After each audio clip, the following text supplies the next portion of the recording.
जगत गुरु शंकराचार्य स्वामी श्री अभिमुक्तेश्वरानंद जी महाराज इस वक्त हमारे साथ हैं और वो मुंबई की पावन धरती पर पधारे हुए हैं। महाराज जी, कहा जाता है कि महाराष्ट्र संतों की पावन धरती है और इस पावन धरती पर आपका आगमन हुआ है। महाराष्ट्र के लिए, मुंबई के लिए क्या संदेश देंगे आप? देखिए, सदा से हम सब के लिए ये महाराष्ट्र की धरती आकर्षण का केंद्र रही है, क्योंकि यहाँ एक से एक धुरंधर संत हुए हैं और उन्होंने बहुत सुंदर उपदेश दे करके प्रजा को भगवान के प्रति समर्पित कराया है। इसी के साथ साथ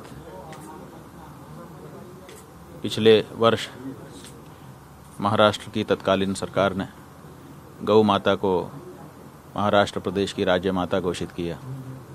तो इस कारण से महाराष्ट्र की धरती के प्रति हम लोगों का लगाव और ज़्यादा बढ़ गया, क्योंकि ये पुण्य भूमि हो गई जहाँ गौ माता का इतना बड़ा सम्मान है। पहले पूरे भारत में था, लेकिन आज कम से कम महाराष्ट्र वो प्रदेश है जहाँ पर गौ माता को माता का सम्मान दिया गया है। तो इसीलिए इस धरती के प्रति सम्मान की भावना ने जब यहाँ से प्रस्ताव गया कि आप यहाँ चातुर्मास्य करिए, तो हमने बिना विचारे हाँ कह दिया और अब चातुर्मास्य के लिए यहाँ आए। एक तरफ देश को हिंदू राष्ट्र बनाने की मांग की जा रही है, चर्चाएं चल रही है, प्रयत्न किया जा रहा है। दूसरी तरफ भारत देश के अंदर ही, खास करके मुंबई में देखा जाए तो भाषा के नाम पर, प्रांत के नाम पर वाद शुरू है, आपस में लोग लड़ रहे हैं। इसको लेकर क्या कहेंगे? नहीं, ये भाषा तो देखिए भारत की ही सब भाषाएं हैं, चाहे हिंदी हो, चाहे मराठी हो, चाहे दूसरी कोई भाषा हो। ये हर भाषा भारत की भाषा है और हर भाषा से जो भारत की भाषा है, भारत का हर नागरिक स्नेह प्रेम करता है। अगर बंगाल के रहने वाले ये कहें कि हम ही बंगला के प्रेमी हैं, तो ये गलत होगा। पूरा देश बंगला को प्रेम करता है। उसी तरह से गुजराती वाले कहें, गुजरात में रहने वाले, कि हम गुजराती भाषा से प्रेम करते हैं, तो ये गलत होगा, क्योंकि पूरा देश गुजराती भाषा से प्रेम करता है। वैसे ही अगर महाराष्ट्र के लोग ये कहें कि हम मराठी भाषा से प्रेम करते हैं, तो ये उचित नहीं होगा। पूरा देश मराठी भाषा को प्रेम करता है, हम सब प्रेम करते हैं, हम सब आदर करते हैं। और भले हमको मराठी ना आती हो, लेकिन हम चाहेंगे कि हमको भी आ जाए, हम सीखना चाहेंगे। क्यों सीखना चाहेंगे? क्योंकि इतने बड़े बड़े संत हुए हैं, उन्होंने अपना पूरा ज्ञान महाराष्ट्र के संतों ने मराठी भाषा में बताया है। चाहे यहाँ वारकरी संप्रदाय के अभंग हो, चाहे महिला या पुरुष संतों की वाणी हो, चाहे ज्ञानेश्वरी हो, और चाहे इसी तरह के दूसरे ग्रंथ हो, वो सब मराठी भाषा में है। तो उस ज्ञान को पाने के लिए हम लोग तो कामना करते हैं कि हमें भी मराठी आ जाए, ठीक है ना। तो इसलिए हम महाराष्ट्र के नहीं हैं, लेकिन फिर भी मराठी से हमें प्रेम है। इस बात को क्यों भूल जाते हैं? एक बात है। और दूसरी बात यह है कि भारत के लोग भारत की किसी भी भाषा से अगर द्वेष रखेंगे, तो ये तो कहाँ तक अच्छा कहा जा सकता है। भारत का कोई व्यक्ति मराठी से द्वेष रखे तो जितना खराब है, उतना ही भारत का कोई व्यक्ति हिंदी से द्वेष रखे, वो भी खराब है। क्यों? दोनों हमारे देश की भाषाएं हैं, दोनों का समादर है। इसलिए किसी भी भाषा के बारे में ये करना ठीक नहीं है। दूसरी बात यह है कि अभी हम ये हाथ उठाते हैं, उठा करके आपको मान लीजिए हम जमा देते हैं एक तमाचा, तो अभी देखिए ये कौन सी भाषा है? आप इसको मराठी कहोगे कि हिंदी कहोगे? ये जो तमाचा मारने की भाषा है, इसमें बोला तो कुछ नहीं गया, लेकिन ये भी एक भाषा है, ये संकेत की भाषा है। थप्पड़ उठाते ही अगला कुछ समझता है। जैसे हम कुछ बोलते हैं तब अगला कुछ समझता है, वैसे ही जब हम इस तरह का कुछ एक्शन करते हैं तब भी कोई कुछ समझता है। इसका मतलब ये भी एक भाषा है। इसको आप हिंदी कहोगे कि मराठी कहोगे? अब आप इसको मराठी के साथ जोड़ रहे हो, तो जो मराठी स्नेह की, प्रेम की, ज्ञान की भाषा थी, उस भाषा को आप थप्पड़ के साथ जोड़ दोगे तो उसकी प्रकृति धुंधली नहीं हो जाएगी? कोई थप्पड़ उठा गया, लोग कहेंगे मराठी। तो मराठी और थप्पड़ एक साथ मिलाना कहाँ तक उचित है? इसलिए जो लोग मराठी के प्रेमी हैं, हम उनका आदर करते हैं। अपनी भाषा से सबको प्रेम होना ही चाहिए, अगर है तो कोई खराबी नहीं है। लेकिन ये भी देखना चाहिए कि अगर हम अपनी भाषा की छवि को थप्पड़ के साथ जोड़ करके प्रस्तुत करेंगे तो उसका क्या प्रभाव आएगा। कल को हमारी भाषा थप्पड़ वाली भाषा निरूपित हो जाएगी। तो इस बारे में उनको सतर्क रहने की ज़रूरत है, ये हम कहना चाहते हैं। महाराष्ट्र सरकार ने हिंदी भाषा पढ़ाने के लिए एक जीआर पास किया था, जिसको लेकर दोनों ठाकरे बंधु उद्धव ठाकरे और राज ठाकरे ने विरोध किया।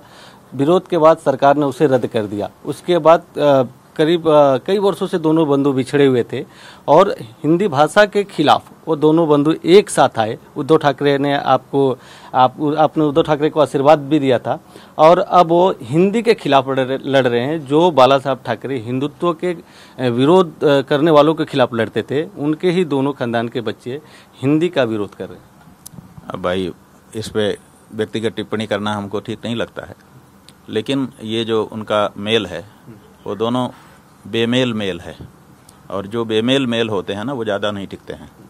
क्योंकि जो राज ठाकरे हैं उनकी राजनीति करने का तरीका अलग है, और जो ये उद्धव ठाकरे हैं बाला साहब के बेटे, उनकी राजनीति का और उनके इस समय के जो सहयोगी हैं उनकी राजनीति का तरीका अलग है। तो ये दोनों एक साथ कितनी देर चल पाएंगे, ज़्यादा चल ही नहीं सकेंगे। क्यों?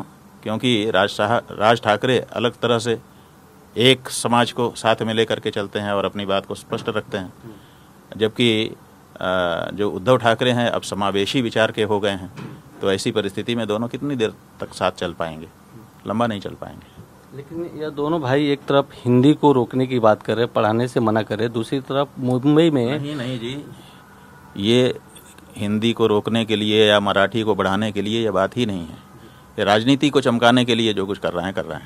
तो राजनीति को चमकाने के लिए आप कुछ भी करिए, वो तो सब समझते हैं कि ये राजनीति को चमकाने के लिए हो रहा है। मराठी जो अस्मिता है वो एक अलग वस्तु है ना। आप क्यों हिंदी में बोलते हो? क्योंकि आपको पूरे देश के साथ संबंध रखना है। आप क्यों अंग्रेजी का समर्थन कर रहे हो, हिंदी का विरोध कर रहे हो, अंग्रेजी का समर्थन कर रहे हो? क्यों कर रहे हो? क्योंकि आपको पूरे विश्व के साथ संपर्क रखना है। आप चाहते हो कि अंग्रेजी हमारा बच्चा जानता रहे ताकि पूरे विश्व के साथ संवाद कर सके। तो जब आप अंग्रेजी के माध्यम से पूरे विश्व के साथ संवाद करना चाहते हो तो हिंदी के माध्यम से पूरे देश के साथ क्यों नहीं? ज़्यादातर जो भारत के राज्य हैं वहाँ पर हिंदी बोली जा रही है, और जिन राज्यों में पहले विरोध था वहाँ पर भी इस तरह का विरोध नहीं है। तो ऐसी स्थिति में, और भारत की राजभाषा है, राष्ट्रभाषा नहीं है लेकिन राजभाषा है वो। और सभी भारत के केंद्र सरकार ने भारत के सभी राज्यों को ये अवकाश दिया है कि आप अपनी भाषा में काज कर सकते हैं। तो महाराष्ट्र में, पूरे महाराष्ट्र में मराठी में राजकाज होता है। यहाँ का जो भी जीओ निकलता है वो मराठी में ही निकलता है। यहाँ पर जब सदन की कार्यवाही चलती है तो मराठी में चलती है। और ये बड़े जो कॉस्मोपॉलिटन शहर हैं आपका, जो जैसे ये बड़े बड़े शहर हो गए, आपका ये मुंबई हो गया, मुंबई वगैरह में पूरे देश के लोग आते हैं, इसलिए यहाँ की बात अलग है। लेकिन बाकी महाराष्ट्र में आप जहाँ चले जाइए वहाँ मराठी ही जानते हैं, वहाँ कोई हिंदी की बात करता ही नहीं है, जानते भी नहीं है। हिंदी में बोलने से भी वो टूटी फूटी हिंदी से काम चलाते हैं, उनको हिंदी में वो रुचि नहीं है। तो ऐसी परिस्थिति में ये शहर है। अब एक जगह तो आपको अपने प्रदेश में रखनी ही चाहिए जहाँ से आप बैठ करके पूरे देश या विश्व से संपर्क स्थापित कर सकें, ये बात है। हाँ, लेकिन बॉलीवुड भी यहीं मुंबई में रहता है और बॉलीवुड से भी हिंदी का प्रचार होता है। आपने भी ये बात कही है, तो बॉलीवुड पे क्या यहाँ रहना चाहिए या नहीं रहना चाहिए? जिस तरह से विरोध, नहीं, हमने ये कहा था कि आप हिंदी का विरोध कर रहे हो, आप दुकानदार को थप्पड़ मार रहे हो। दुकानदार कितने लोगों से हिंदी में बात करता होगा? सीमित लोग ही तो उसकी दुकान में आते होंगे। और एक फिल्म बनती है, करोड़ों लोगों के सामने जाती है, करोड़ों लोगों को हिंदी सिखाती है या हिंदी समझाती है।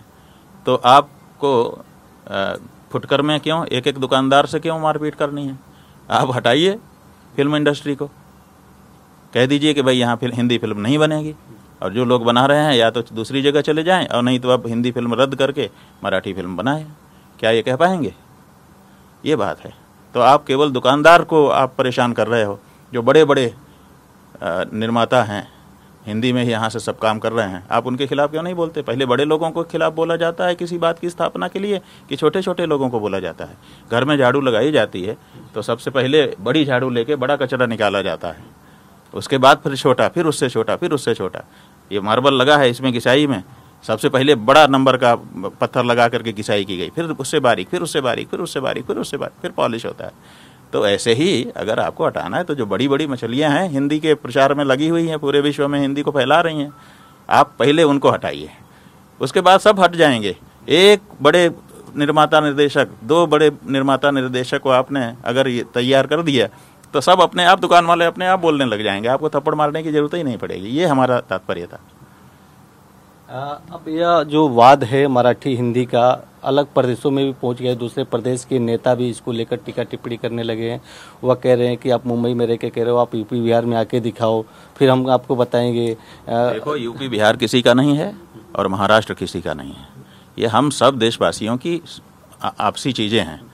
महाराष्ट्र का कोई भी व्यक्ति भारत के किसी भी देश में, किसी भी प्रदेश में जाने के लिए पूरी तरह से एंटाइटल्ड है। उसी तरह से भारत के किसी भी प्रदेश का व्यक्ति यहाँ आने रहने के लिए भी एंटाइटल्ड है। तो ये जो परस्पर का हमारा देश के साथ संबंध है महाराष्ट्र का, उसको क्यों बिगाड़ रहे हैं? ये नहीं बिगाड़ना चाहिए। और जो नेता ये बिगाड़ रहे हैं उनको देश में विभेद उत्पन्न करने का दोषी बनाया जाना चाहिए। इसका कितना असर महाराष्ट्र की राजनीति पर हो सकता है? ज़्यादा नहीं होगा। पहले इस तरह की कोशिशें हो चुकी हैं और शांत हो चुकी हैं। ऐसे उबलता है, समुद्र के ज्वार भाटा की तरह से है कि आया और गया, आया और गया, पता ही है कि आएगा तो जाएगा। ये जो प्यार है ना परस्पर का लोगों का, इसको इतनी जल्दी ख़त्म नहीं किया जा सकता। पहले भी तो ये बात हो चुकी है। राज ठाकरे तो जब अपने भाई से अलग हुए थे तो यही मुहिम तो लेकर के निकले थे। फिर क्या हो गया? इतने दिन तक आप क्यों नहीं कर पाए? आज फिर से दोबारा क्यों आपको करना पड़ रहा है? राज ठाकरे मराठी मानुस वाली बात जो थी, क्या है मराठी मानुस, तो मराठी मानुस की बात लेकर के निकले थे, फिर उसको बीच में छोड़ करके क्यों बैठ गए थे? अब फिर उठा रहे हैं, फिर से राजनीति चमकाने की बात है। और इसमें यह भी कहा जा रहा है कि जो मारपीट हो रही है वो हिंदुओं के, महाराष्ट्र जो प्रदेश है इसकी उन्नति के लिए क्या किया वो बताइए आप। मराठी तो सब जगह जा रही है और मराठी में संतों विद्वानों ने जो कार्य कर दिया है उसको जानने के लिए जिसकी इच्छा होगी उसको मराठी सीखनी ही होगी। जैसे हम हैं, अब यहाँ आए हैं, हमारी इच्छा है कि हम यहाँ के संतों के जो पद हैं या उनकी जो लिखी हुई ग्रंथावली है उसका अवलोकन करें। अब हमको मराठी सीखना ही पड़ेगा, ना सीखने का कोई सवाल ही नहीं है हमको। लेकिन कोई थप्पड़ मार के हमको कहे कि तुम सीखो, तब शायद हम कड़क हो जाएं कि भाई ये हम नहीं करेंगे। लेकिन वैसे सहज में हमारे मन में है कि हम मराठी सीखेंगे, यहाँ 2 महीना रहेंगे। तो शुरू में आज के दिन भले आपसे ना बोल पाएँ, हमारी कोशिश होगी कि जाते समय जब आप हमारा इंटरव्यू लो तो हम मराठी में आपसे बात करके जाएं। एक सवाल और पैदा होता है कि जितने लोगों के साथ अब तक मारपीट हुई है ज्यादातर लोग हिंदू ही हैं। अब दूसरे लोग, हाँ जी, हिंदू की बात छोड़ दीजिए। आप जो मार रहा है वो भी भारतीय है, जो पिट रहा है वो भी भारतीय है। इसी को जस्टिफाई कर दीजिए। हिंदू मुसलमान तो अभी दूर की बात है, आप इसको जस्टिफाई करिए कि एक ही देश के 2 नागरिक, एक मारने वाला एक पिटने वाला, ये कहाँ तक उचित है? ऐसा मत करिए। अगर पीटना है, आपके अंदर बल पौरुष आ गया है, तो जरा बगल वाले जो गड़बड़ी करते हैं उनको पीट के दिखाइए। उसके लिए तो कोई तैयारी नहीं, कोई योजना नहीं है आपके पास। ऐसी कोई योजना बनाइए, हम लोग भी चलें साथ में, है कि नहीं? हाँ, वो अच्छा लगेगा। इसलिए अपने घर में शत्रुता का बीज नहीं बोना चाहिए। जो शत्रु हैं उनको पहचानना चाहिए और उनके विरुद्ध अपने पराक्रम का प्रयोग करना चाहिए। जाते जाते हमारा आखिरी सवाल है कि आपका आशीर्वाद उद्धव जी भी लेते हैं, आपका आदर भी करते हैं, दोनों भाइयों को क्या संदेश देंगे? भाई, हम ये संदेश देंगे कि पहली बात तो ये कि जो आप मिले हो ये अच्छा है। आप भाई भाई थे, सब पूरी जनता आपको साथ देखना चाहती थी। आप लोग अलग हो गए थे, चलो अब मिल गए हो। अब हम कहते हैं अब अलग मत होना, पहला संदेश हमारा, क्योंकि एकजुटता में ही शक्ति है। दूसरी बात हम ये कहना चाहेंगे कि अब दोनों की दो तरह की विचारधारा हो चुकी है, 2 तरह की फॉलोइंग हो चुकी है, फैन फॉलोइंग। उसको कैसे इकट्ठा रखोगे, इसके बारे में नीति बना के स्पष्ट कर दो, क्योंकि लंबे समय तक गोल गोल नहीं चलता है। गोल गोल थोड़ी देर के लिए चल सकता है, नहीं, चौराहे पर 3 बार हमको घुमा दो, लेकिन पूरे दिन घुमाने के लिए कहोगे तो नहीं चलेगा, फिर तो हमको कोई ना कोई रास्ता लेना ही पड़ेगा। तो उसी तरह से ये जो 2 तरह की बात है, एक पूरी तरह से हार्डकोर हिंदू के साथ खड़ा है और एक कहता है कि नहीं, सबको लेके चलना है। अब ये जो 2 विचारधारा आपकी हो गई, पहले आप दोनों एक ही विचारधारा के थे, पाला साहब की विचारधारा के, अब आपका थोड़ा थोड़ा अंतर पड़ गया परिस्थिति के अनुसार, हम उसमें कुछ गलत नहीं कह रहे हैं, लेकिन साथ रहने के लिए एक तरीका होना ही चाहिए। तो उसके बारे में आप लोग जितनी जल्दी एक संदेश जनता को दे देंगे तो आपकी ये जो फिर से मिलने की पद्धति है ये पुष्ट हो जाएगी, और इसी में आपके परिवार की अच्छाई है, क्योंकि मिल करके रहना ही सबसे अच्छी पॉलिसी है। बहुत बहुत धन्यवाद आपका। शंकराचार्य महाराज वीडियो जर्नलिस्ट संतोष गोविंद ठाकुर, TV9 मुंबई।